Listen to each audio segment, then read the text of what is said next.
भैया जी, यज्ञ पद्धति जो इस समय शनिधाम में होती है, क्या लोग इससे ठीक होते हैं? और ठीक होते हैं तो उसका जो प्रोसीजर होता है वो क्या होता है? और क्या सूक्ष्म रूप से जो हमारे शरीर में रोग बैठे हुए हैं, क्या वो उससे ठीक हो सकते हैं?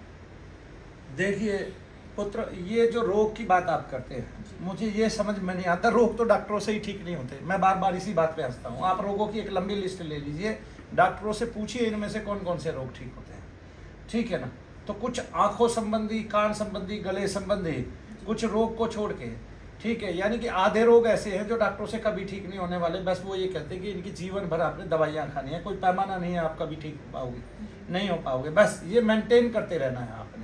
अगर ये दवाइयाँ मेंटेन नहीं कर पा रही हैं आपके शरीर को, तो आप और ज़्यादा दवाइयाँ खाए, फिर वो उसकी मात्रा अधिक कर देते हैं इस तरह से। लेकिन कभी ना तो ठीक करते हैं और ना कभी ठीक होने का दावा करते हैं। वैसे भी डॉक्टर अगर ठीक करे तो फिर वो साइन ना कराए लोगों से कि अब जो होगा देखा जाएगा, ठीक है ना। इसका मतलब तो 90%, 60% कोई तो ऐसी परसेंटेज होगी जहाँ पे जाके डॉक्टर हार जाता है। एक दूसरा, शनिधाम जब यज्ञ करता है तो आपकी जो निगेटिविटी है, आपके जो पित्र है, देखिए आपने एक बात सुनी होगी, कोई भी भक्त जो है वो हमेशा गरीब रहता है, दुखी रहता है, कष्ट में रहता है। ये सुनी है ये बात, और रहते भी है। मैंने भी वो कष्ट झेला है बहुत दीर्घ अवधि तक, लंबे समय तक, ठीक है ना। और वो जो है हमें लगता है साढ़े सती ढैया या महादशा आई है, लेकिन वो कष्ट अलग तरह का होता है। क्योंकि जब भी जो भक्ति करता है उसके ऊपर एक प्रेशर आ जाता है। उसके जितने पितर होते हैं वो आकर खड़े हो जाते हैं।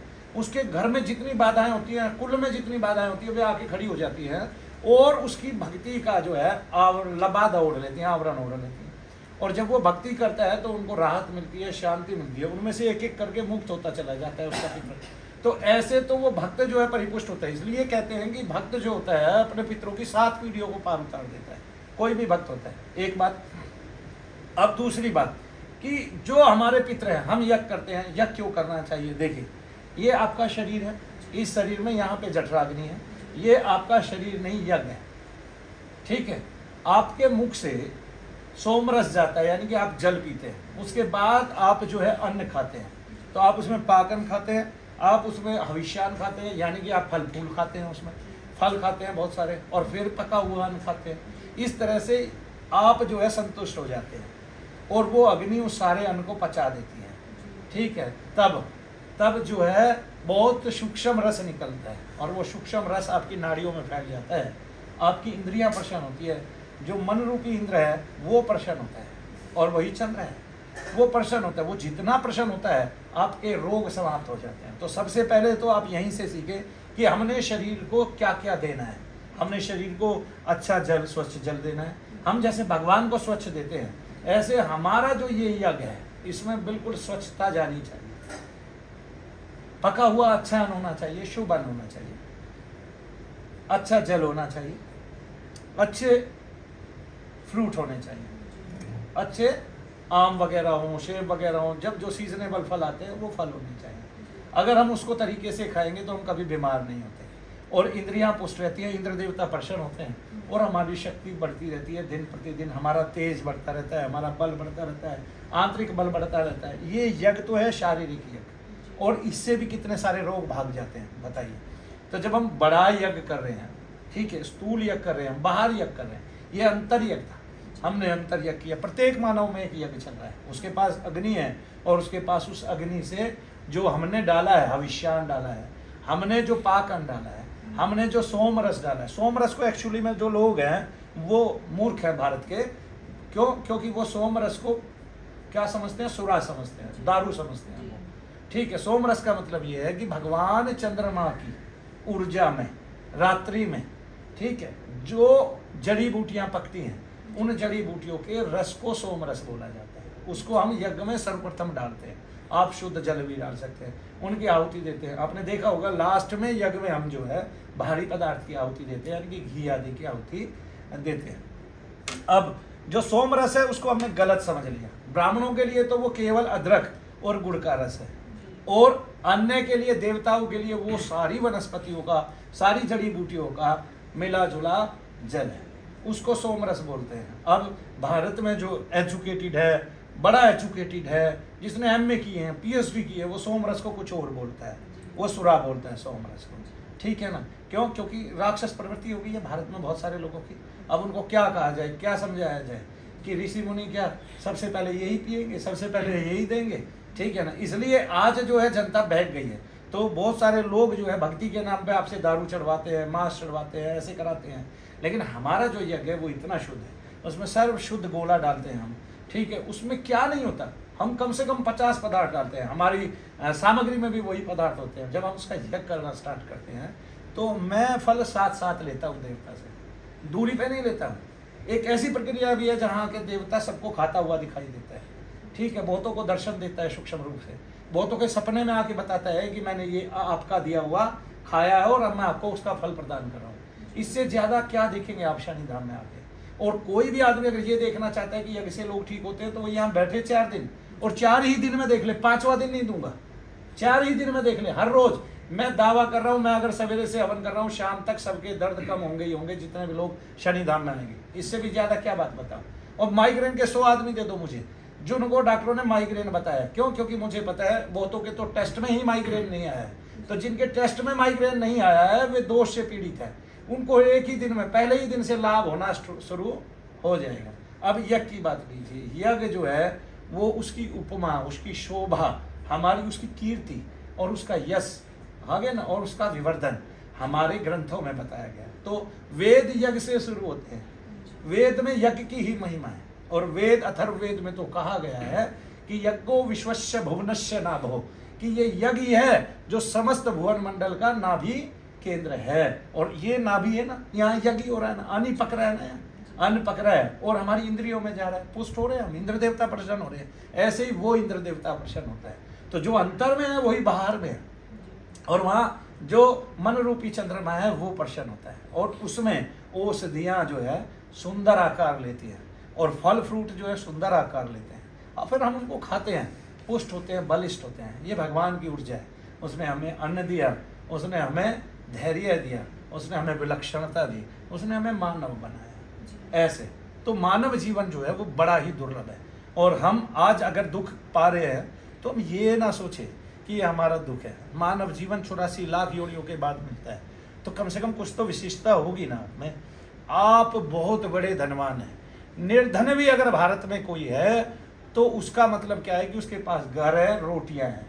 और अगर किसी के पास घर भी नहीं है तो रोटी तो उसको भी मिल जाती है, वो थोड़ा सा कर्म करेगा, रोटी पा जाएगा। लेकिन जब निधन हो जाएगा तब वो धनहीन हो जाएगा। आत्मा जब शरीर से बाहर निकल जाती है तब किसी भी प्रकार का धन नहीं रहता है उसके पास, शरीर के पास, और उसका निधन बोलते हैं कि निधन हो गया। तभी असली निर्धन होता है, तभी असली जिसको धनहीन कहा जाता है तभी हो पाता है, उससे पहले नहीं हो पाता है।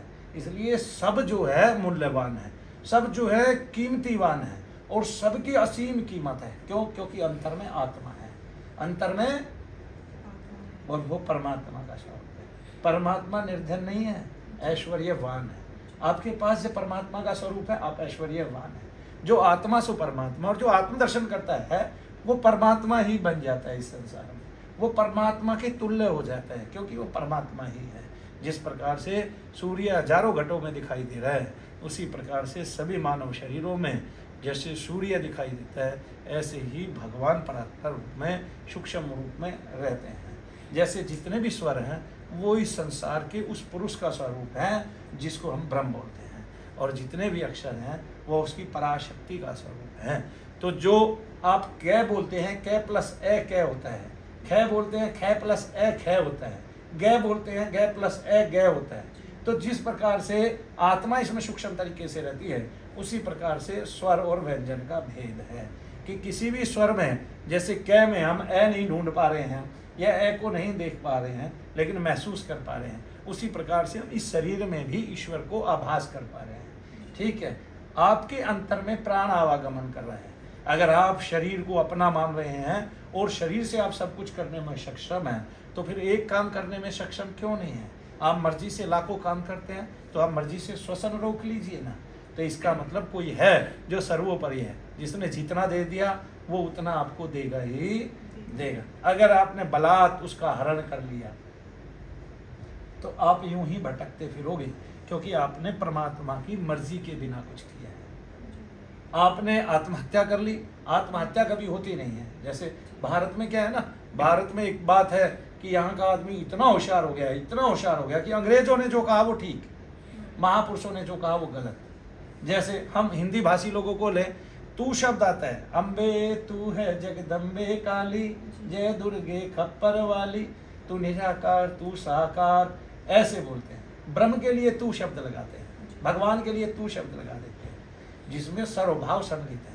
लेकिन मूर्खों को तू कह दिया जाए तो वो चिढ़ जाते हैं, उनके आग लग जाती है बदन में। यू कहो आप, यू शटअप, ये कह दो आप, तो वो खुश हो जाते हैं। क्यों? क्योंकि वो अंग्रेज हो गए हैं। सॉरी कह दो, वो क्षमा कीजिए, आगे ना, वो जानते नहीं। जैसे आत्मा, आत्मा का मतलब है आकाश और वायु, तो जिसमें आकाश और वायु के तत्व है वो आत्मा है। भारत के रहस्य को कौन जान पाया? शब्दों के जनक को कौन जान पाया? तो जो शब्द हैं वो बने ही ऐसे। आप प्रेत लीजिए, पै, पै वायु, रे अग्नि है जी, और तय वायु। तो अग्नि और वायु का जो मिश्रण है, क्योंकि जल और पृथ्वी तो उसमें से निकल गए, है ना, और आकाश गौण है, छिपा हुआ है आकाश काले घेरे के अंदर। क्यों? प्रेत वही बनेगा जिसका आत्मा आवरण से आच्छादित है। किस आवरण से? मलिन आवरण से, माया के आवरण से आच्छादित है। तो माया के जो भेद को तोड़ देगा, आवरण को तोड़ देगा, वो प्रेत नहीं बनेगा, वो आत्मा स्वच्छ होकर ऊपर के लोकों में जाएगा। वो कोई तोड़ नहीं पा रहा है, इसलिए ऊपर जा नहीं पा रहे हैं, सभी प्रेत बन रहे हैं। 90% तो भारत का आदमी प्रेत बन रहा है, उसको पता ही नहीं चल रहा है, और उसके तत्व उसके घर में घूमते हैं। वो अपने पुत्रों को, अपने पोत्रों को सता रहा है। तब पीढ़ियों दर पीढ़ियों हम एक दूसरे में घुसते चले आ रहे हैं, और लोग कह रहे हैं एक शरीर में दूसरी आत्मा नहीं रहती। क्यों नहीं रहती? एक माँ के गर्भ के अंदर 7-7 बच्चे हो जाते हैं, वो 7-7 आत्माएं ही रहती हैं। तब लोग इस बात को समझ नहीं पाते हैं। अलौकिक लौकिक क्या है ये समझ नहीं पाते हैं, भेद क्या है ये समझ नहीं पाते हैं, और वो समझ ठीक नहीं पाते हैं, क्योंकि ये महापुरुषों की समझ है। महापुरुषों की रमजों को भला संसार क्या जाने, ये दुनिया क्या है इसका राज दुनियादार क्या जाने, इसका राज दुनियादार नहीं समझे। तो जो महापुरुष है वही समझेगा इसका राज। तो पुत्र, जो मैंने समझा है वो आपके शायद समझ में आया होगा, और इससे जगत का भी कल्याण होगा, क्योंकि मुझे और आपको आज लोग सुनेंगे और वो जानेंगे भी कि गूढ़ता क्या है, रहस्य क्या है, प्रेत आदि क्या है। तो जैसे आत्मा शब्द से ये समझ में आता है कि ये केवल वायु और आकाश तत्व है, और प्रेत शब्द से क्या समझ में आता है, जब वो देखेंगे कि एक एक शब्द का कोई मतलब है। तो आप पहले तो अपनी वर्णमाला सीखें, कै खे गै सीखें, और फिर उनको क्रम से रखें।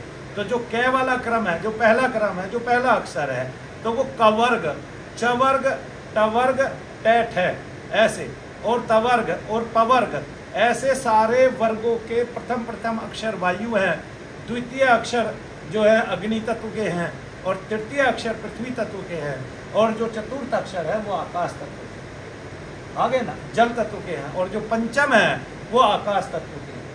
जैसे कह खे गए खे अड़े, और इसमें भी हम कभी समझे ही नहीं।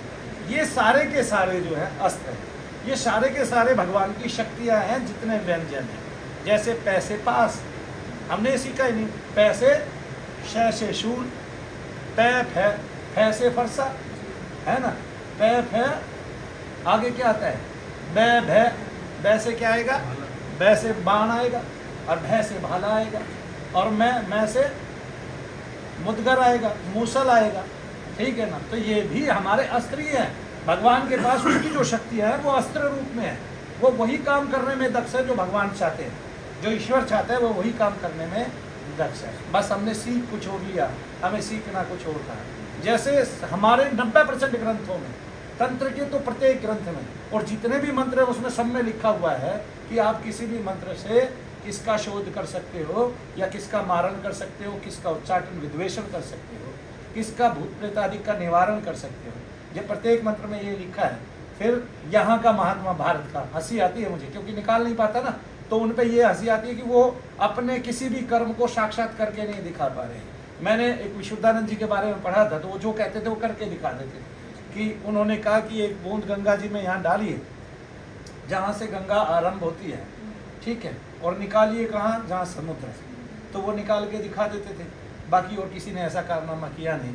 तब वो जितने भी महात्मा है वो अपने आप को इसमें नगण्य पाते हैं, इसलिए वो मुकर जाते हैं कि भूत प्रेत नहीं होते, क्योंकि जब उनका उन्माद छाता है तो 5-5 आदमियों के काबू में नहीं आता है। एक बच्चे की मैं आंखों में देखता था, वो वहीं से उठ के आता था और मेरे शरीर पे लात मारने की कोशिश करता था। लोग पकड़ लेते थे क्योंकि वो जानते थे कि अब ये उठेगा और भागेगा और भैया जी पे आक्रमण करने की कोशिश करेगा। कौन महात्मा अपनी गद्दी पे ऐसा कराना चाहता है? ठीक है, ये मनु भैया की हिम्मत है जो संसार को ये बताना चाहते हैं, अपनी परंपराओं को मत भूलो, अपने ऋषि मुनियों को झूठा मत करो, सारे पुराणादिक को झुटलाओ मत, एक दिन तुम्हारी बहुत बड़ी समस्या हो जाएगी। आप बस ये देखो कि आपको जो रोग हुआ है वो ठीक क्यों नहीं हो रहा है, आप बस ये देखो कि आपको दर्द कहीं कहीं क्यों घूम रहे हैं, आप बस ये देखो कि जब डॉक्टर के कुछ आ नहीं रहा है तब डॉक्टर दवाई क्यों दे रहा है, आगे ना आप बस ये देखो, आपको कुछ और देखना नहीं है। और महत्ता समझो समय की, जल्दी ठीक होने की कोशिश मत करो। अगर आप तंत्र से घिर गए हैं तो समय दो, तंत्र में समय दिया जाता है, अगर आपने समय नहीं दिया तो कोई इस आवरण को भेद नहीं पाएगा मनु भैया के अलावा। मैंने 20 साल खोज की है, मैं सरेआम सबके सामने करके दिखा सकता हूँ। जी न्यूज़ पे भी मैंने एक बार करके दिखाया। अब कोई बहस ही करे और कोई काग बन जाए, कागासुर बन जाए तो मैं क्या करूँ? ठीक है, लोग इस बात को, इस तत्व को समझना नहीं चाहते, बस ये जानते हैं कि यूपी में एक महात्मा था, उसके यहाँ भीड़ हुई, भगदड़ हुई। लोग ये नहीं सोचते कि उसके यहाँ आके आदमी ठीक क्यों हो रहे थे, वो डॉक्टर तो था नहीं, फिर क्यों ठीक हो जाते थे? मुझे ये बताइए, क्यों लोगों के रोग ठीक होते हैं? क्योंकि उनको रोग नहीं है, उनको दोष है। बहुत सारे दोष ऐसे हैं, 40% लोगों के दोष ऐसे हैं जो 1-2 बार में कहीं भी ठीक हो सकते हैं, क्योंकि उनके बहुत कम समय के हैं। और जो मनु भैया जी कर रहे हैं वो दुनिया में सबसे अतीब है, उन चीज़ों को घिसा देते हैं। जब आदमी यहाँ से बीच में मैदान छोड़ के भाग जाता है तब उसको पता नहीं चलता, फिर उसको 5 साल बाद पता चलता है कि अब मरण है, अब इसके अलावा कुछ नहीं है। वो खुश होता है कि मैंने कहीं और इलाज किया, शायद मैं मनु भैया के यहाँ ठीक नहीं हुआ और यहाँ मैं ठीक हो गया। उसको ये खुशी होती है अंदर से, वो जग जाहिर करता है। 5 साल बाद क्या होता है, 5 साल बाद जब उसका परिवार मुसीबत में घिरा हो जाता है तब उसके घुटने टिक जाते हैं और वो उस टाइम बर्बाद हो चुका होता है। तो इसलिए मनु भैया ने जो कहा है वो 100% सत्य है। मैं अपने इष्ट की सौगंध दिखाता हूँ, असत्य में कभी बोलता नहीं, असत्य को धारण नहीं करता, लोभ कोई नहीं रखता, लालच कोई नहीं रखता, संसार से मोह नहीं है। आप ठीक हो अपने घर जाओ, आप ठीक हो अपने घर जाओ। और जब आपका विश्वास यहाँ से भी टूट जाता है तब मैं हंसता हूँ कि मेरी जिम्मेवारी तो खत्म हो गई। ठीक है, शायद आप आज ठीक ही हो जाओ, लेकिन वो कभी फिर कहीं ठीक नहीं हो पाता है ना। जो इस संसार में इस कार्य को करने में दक्ष मानता है अपने आप को, वो एक दिन चेताता था कि मनु भैया तेरी बहन को मैं 2 महीने में ठीक कर दूंगा। सबसे पहले तो वही बहन मरी और 10 लोग मनु भैया के यहाँ से कानपुर के करौली में गए, 10 में से 6 जो है आत्मघाती हो गए, यानी कि मर गए। ठीक है, और उन्होंने पूर्ण रूप से जो है उनके शरीर का हनन हुआ, उनकी आत्मा का हनन हुआ, क्योंकि अब वो प्रेत रूप में घूम रहे हैं इस तरह से। तो लोग ये ना समझे, लोग ये देखे कि मैंने उपलब्धि की क्या की है, लोग ये देखे कि मुझे 20 साल हो गए ये कार्य करते हुए, लोग ये देखे कि मेरे यहाँ सवेरे से लेकर रात तक यज्ञ होता है, लोग ये देखे कोई आदमी इतने लंबे समय तक बिना छुट्टी किए एक जगह बैठ के क्यों काम कर रहा है, उसका क्या वो है। मेरा एक ही ध्येय है, मैं इस परंपरा को सबको बता पाऊँ, सबको सत्य का दर्शन करा पाऊँ, सबको बता पाऊँ कि हमारे पूर्वजों ने कभी झूठ बोला ही नहीं, और इसलिए मैं सिद्ध करके दिखा पा रहा हूँ। जय शनि।